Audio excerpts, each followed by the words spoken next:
There is no such thing as an original work. Whether we mean to or not, the work we do is both received and created, both an adaptation and an original. At the same time, we remake things as we go by basing work subconsciously or consciously on others.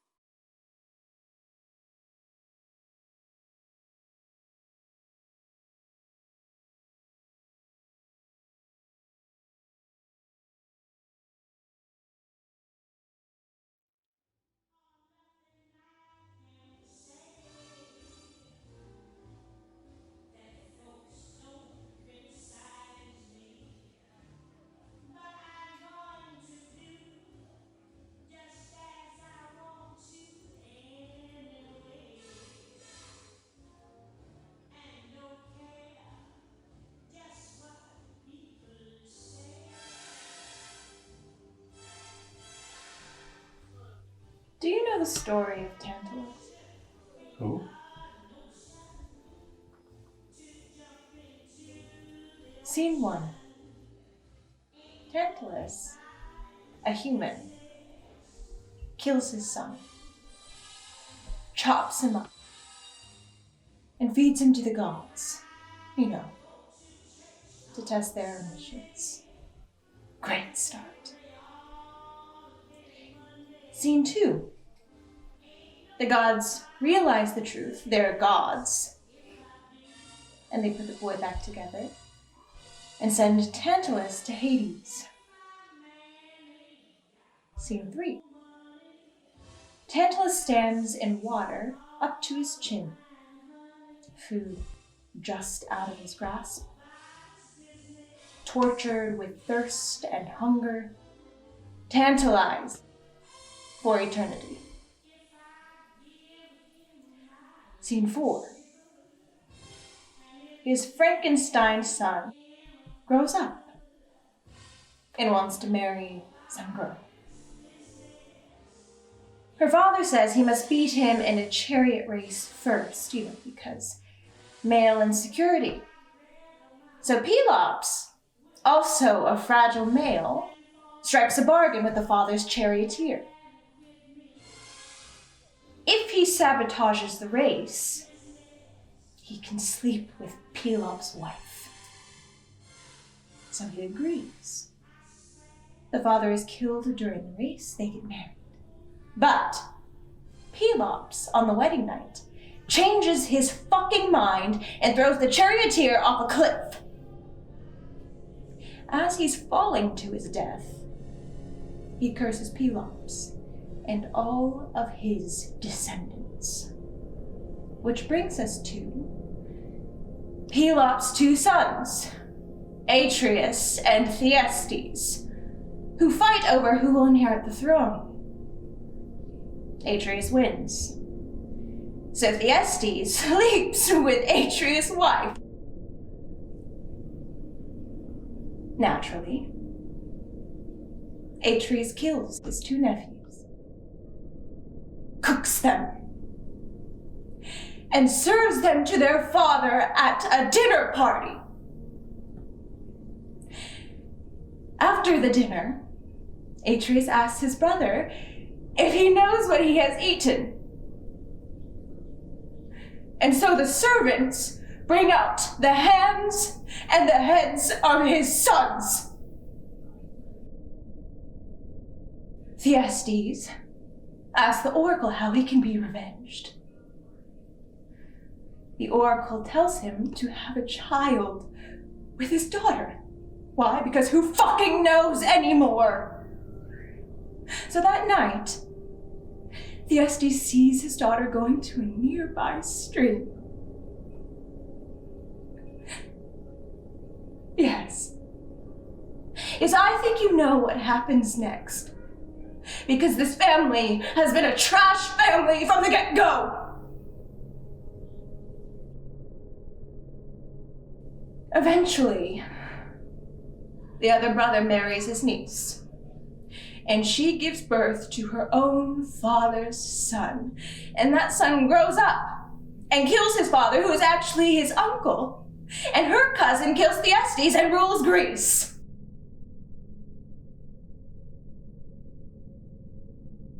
And and the Trojan War happens. And Agamemnon, yes, the cousin, the great-grandson of Tantalus, sacrifices his own daughter to the gods.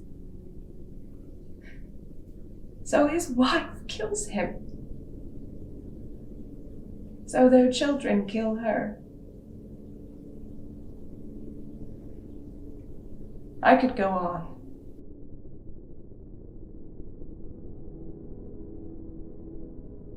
This is how tradition is passed off in families from generation to generation. This is the dreadful nature of what it means to be human.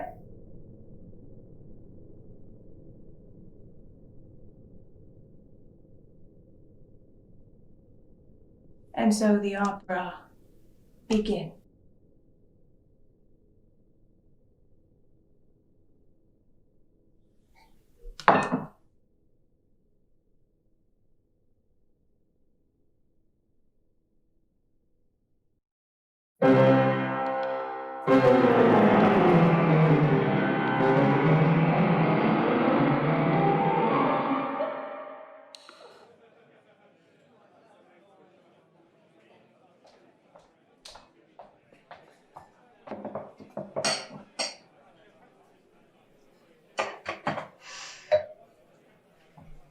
For dinner, I always have the steak frites.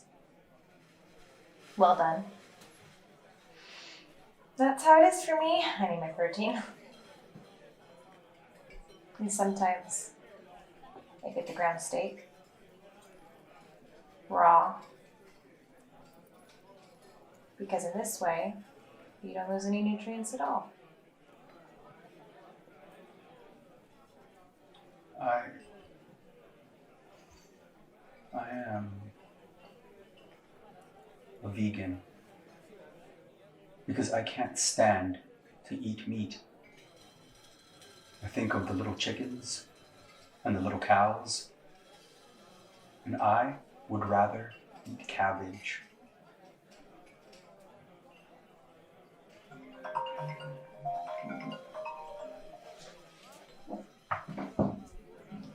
Hello? Amanda?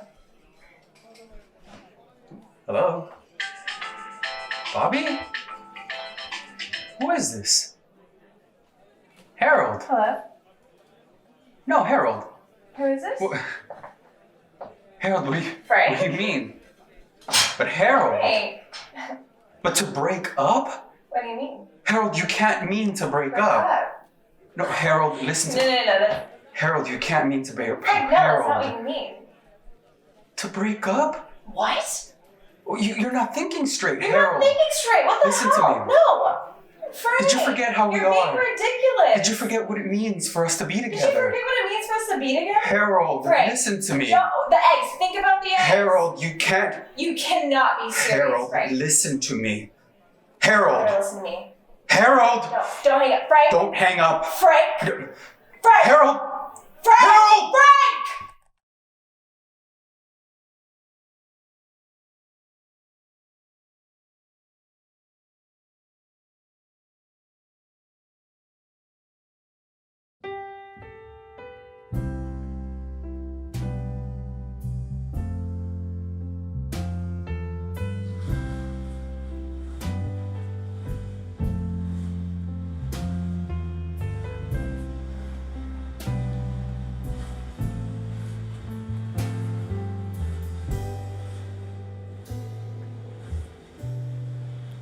People just ain't no good. I think that's well understood. You can see it everywhere you look. People just ain't no good.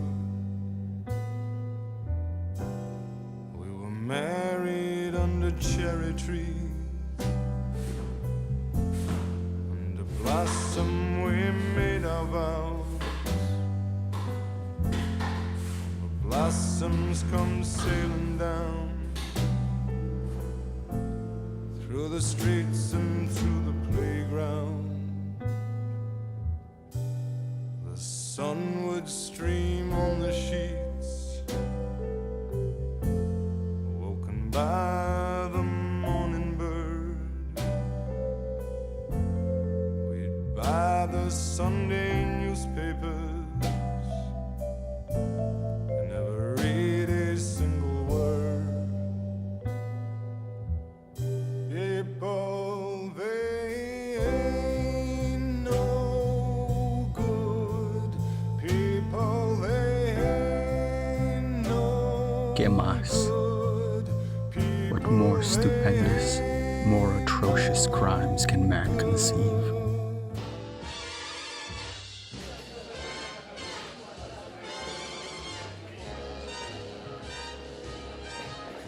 When you think the progress we've made, Right. undeniable. Well, science, Physics, particle physics. sanitation alone. When you think, too, it's been said we have fewer diseases today, not so much because of advances in medicine, although, of course, there have been advances in medicine. For sure.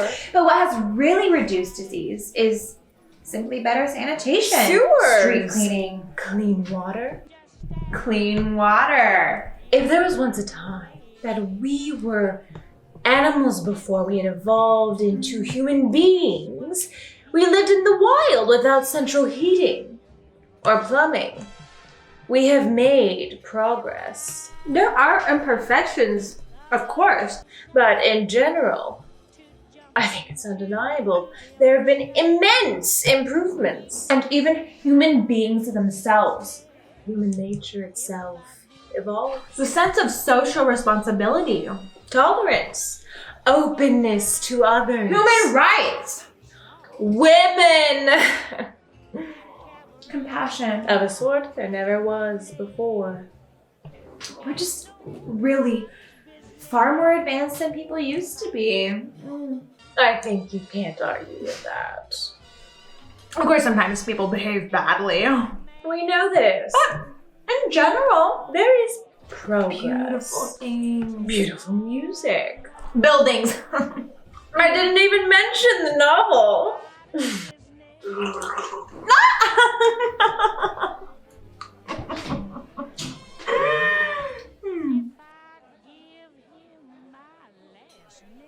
We came one time, my squad, into the house of a prominent community leader and shot him. Where there were houses, we left rubble, a smoldering wood pile. We shot his wife, We smashed our way into crowds of men and women. shot his married son, his daughter-in-law. We hurled their corpses into wells. The family dog was clubbed to death. In the aftermath, you could feel the chill in the The countryside. family cat was strangled. The goldfish was scooped out of his fishbowl and tossed on the floor. No ruins, empty streets, and silence. No living thing, When our no squad bird, left, no animal broke no the life silence. remained in the No house. dogs, no children. A family unit had been eliminated.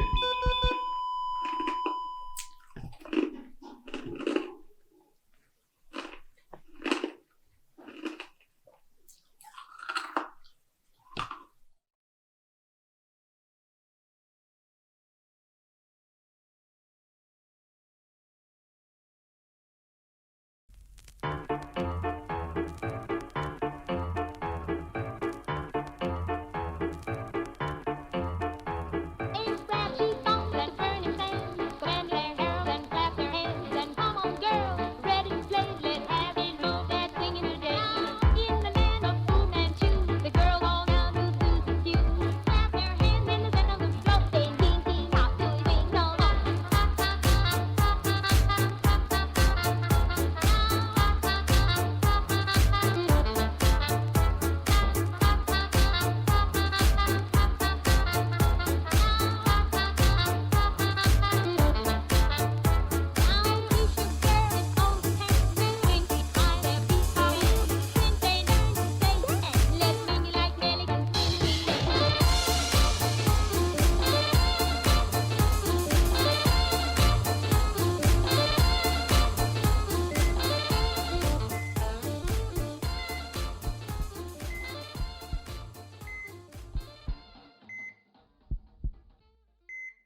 rest among the dead below? Is there some punishment in store for me worse than to stand dry-mouthed in running water? Worse than the everlasting yawn of hunger? If there can be yet more intolerable penalties, find one for me. From my loins is sprung a generation whose iniquities, whose crimes of horror, never known till now, make all their predecessors' sins look small and mean and innocent. Does any place in hell still lack a tenant? I can furnish one from my posterity.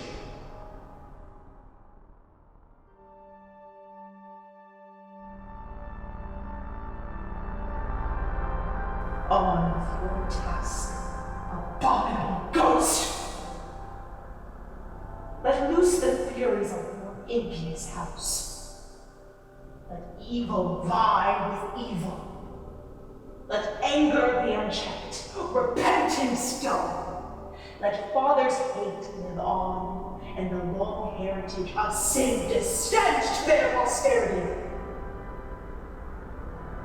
Brother shall flee from brother, sire from son, son from sire. Children shall die in shames more shameful than their birth. Nor shall the heavens be unaffected by your evil deeds. What right have stars to twinkle in the sky? Let night be black. Let there be more day.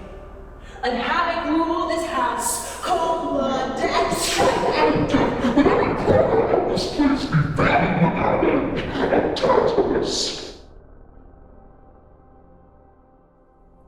Si hay un Dios que todavía nos ama, a este Dios oramos. Considéranos con un ojo de paz y destruye el daño. After they have brought themselves down to ruin, what lasts longer than anything else is red pottery. It is the only evidence we have of the very oldest civilizations, and red pottery lasts only 30,000 years. So you have to ask yourself, do we, today, have anything that lasts as long as red pottery? El sol es un extranjero perdido en una tierra extraña. The only thing we have that would last that long is styrofoam.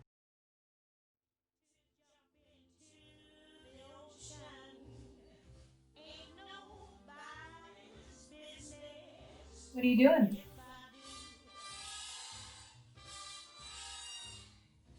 I'm writing stories Stories? to console myself, How do you mean? because this is what Nietzsche said. We make up stories to conceal from ourselves the fact that beneath our feet lies an abyss of utter chaos and meaninglessness. So, I am writing stories to see if it will help. Ah, I see. Perhaps you'll have something else to eat?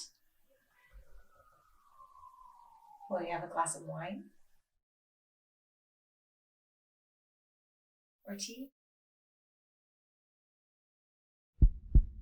Or tea?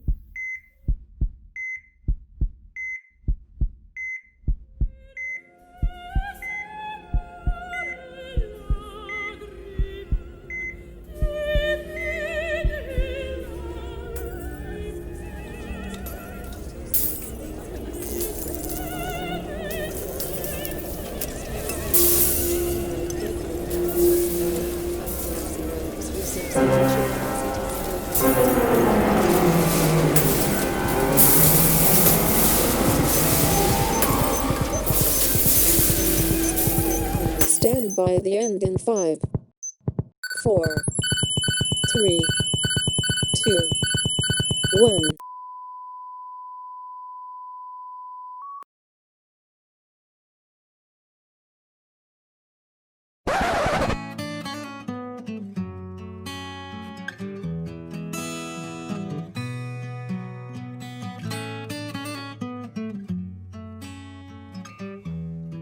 When the routine bites hard and ambitions are low, and the resentment rides high, but emotions won't grow.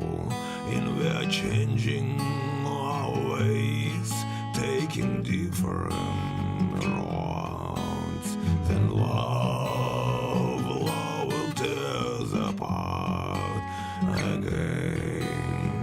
Love will tear us apart again.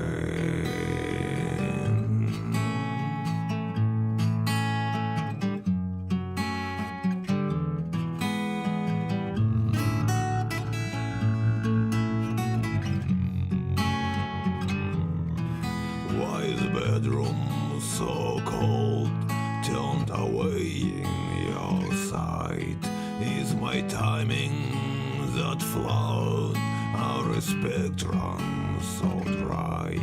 Yet there is still this appeal that we kept through our lives. Love will tear us apart again. Love will tear us apart again.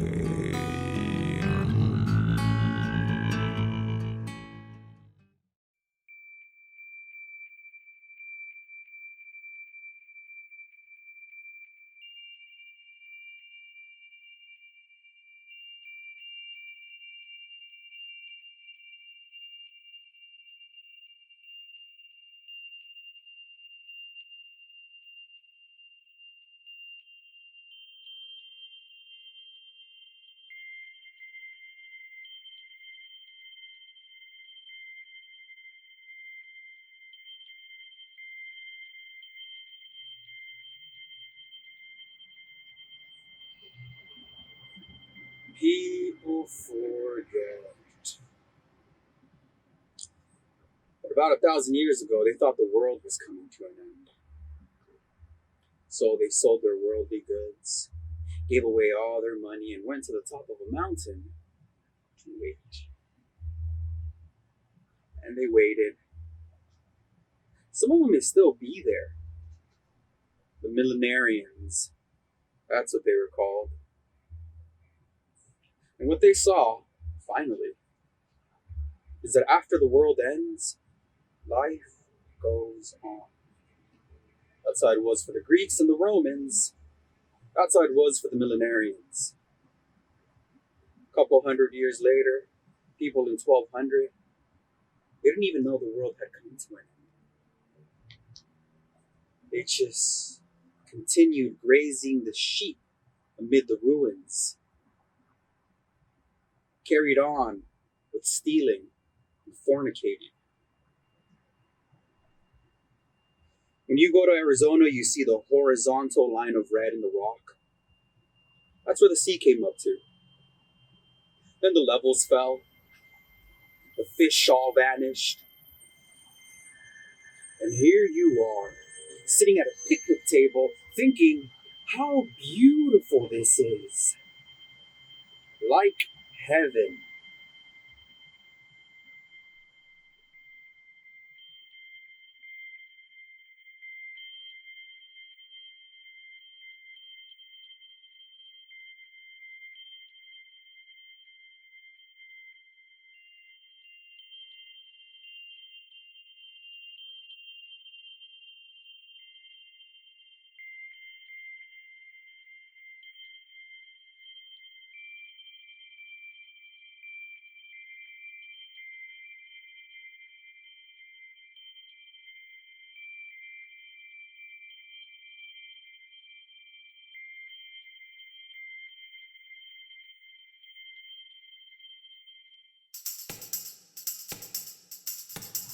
Probably you know about the first emperor of China,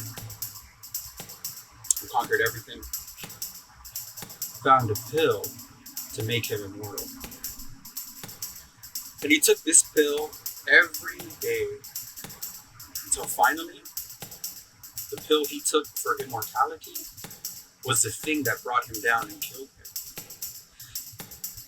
Because what he didn't know was that the pill was filled with mercury.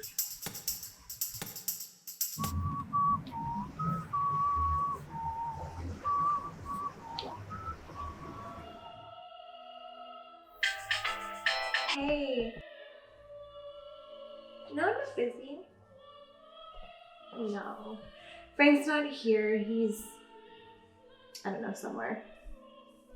Yeah, he usually goes to the gym, although, let's be real. I don't know if he actually works out. Yeah. I know, right? I mean, sometimes I'm just like, Frank, you can tell me the truth.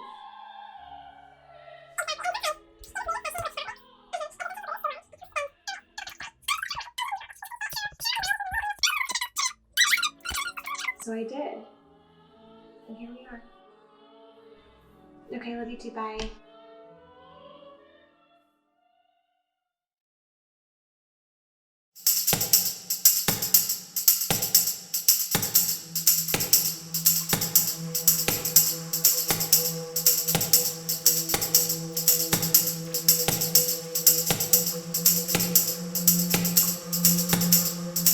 I love seeds. So does my wife, Emily. This, in short, is why we are putting out our catalog, which we call Revolution Seeds. Our particular emphasis is on seeds that no one else, or hardly anyone else, is offering to sell. I love seeds. So does my wife, Emily.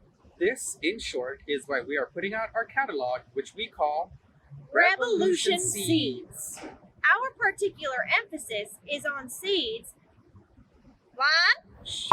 I love seeds. And so does my wife, Emily. Serve, propagate, and popularize them while we... This is where the revolution part comes in.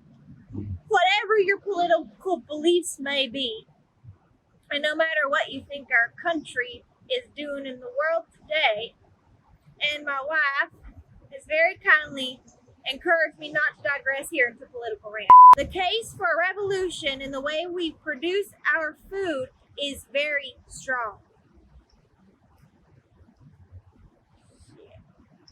Huge corporations, line? Uses the human race's rich diversity of food resources and know-how to a few patented varieties owned and controlled by them. One way to counteract the corporatization of our food supply is to promote. We have weed seed in our catalog. The old and crusty among you may see this as a shameless money-making ploy. We rest our case on the immortal words of Ralph Waldo Emerson, who said, "The weed is a plant who has yet to discover its virtues." I love you, Emily. Sorry. And this fucking line. Fuck me, what?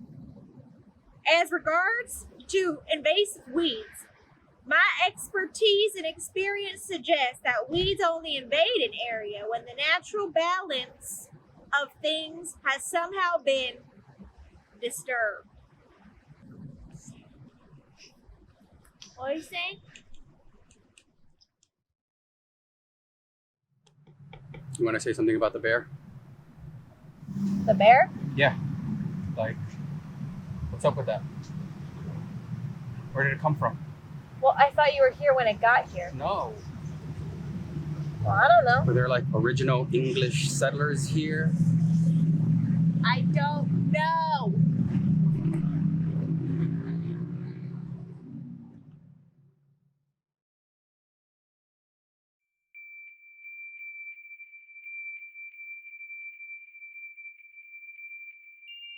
What do you love about this?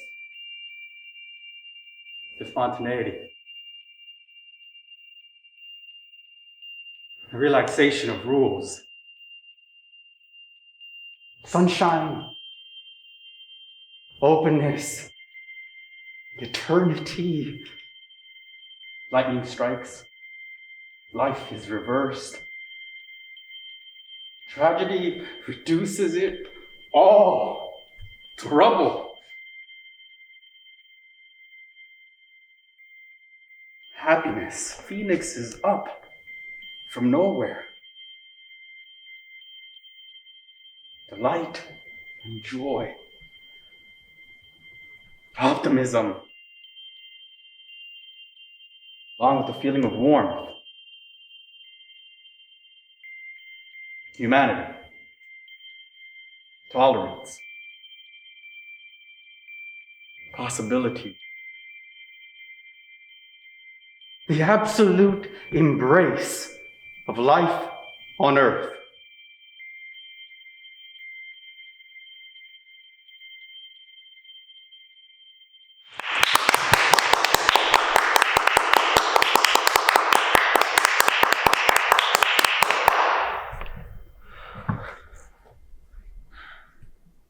I'm going to do something. Make something meaningful. Like a work of art.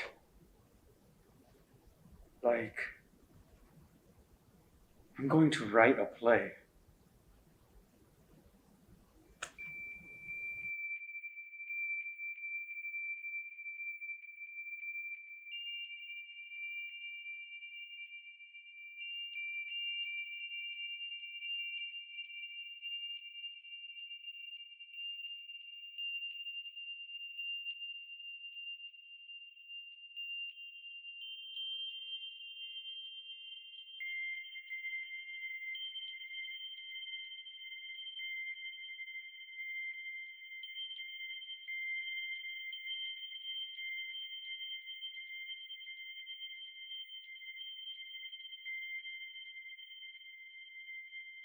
Stenos sentados nos venos nujas prometem.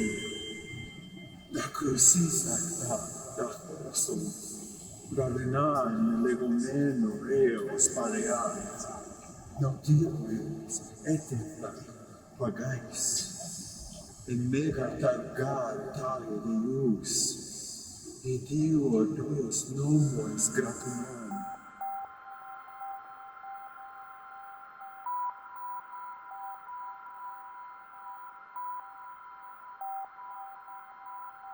In the evening,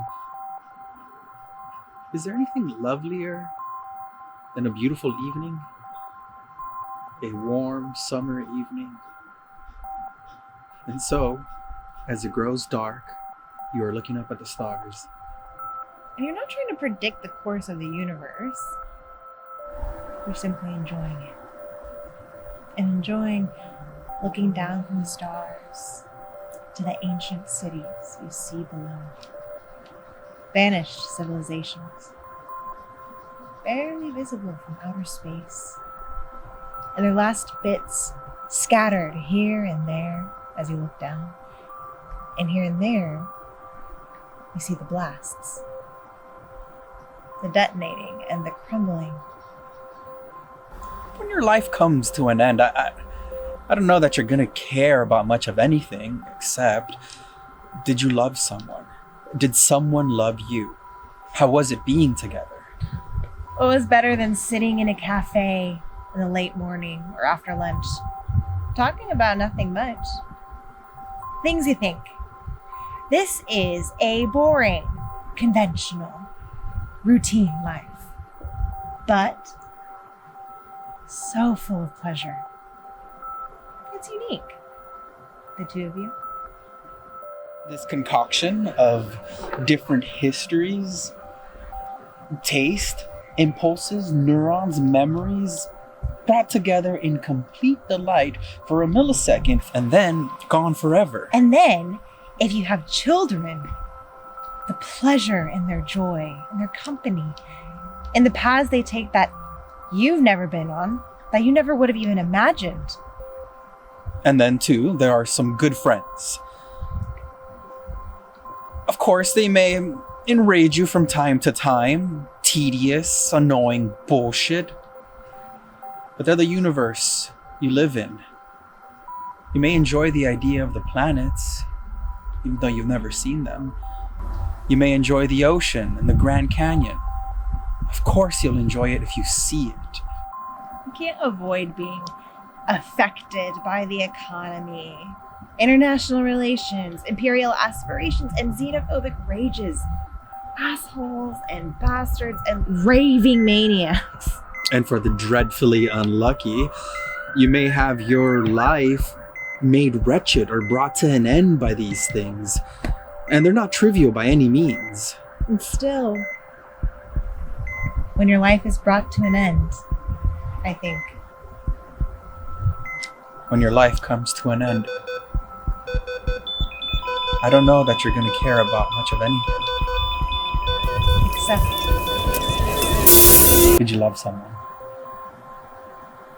Did someone love you? How was it being together?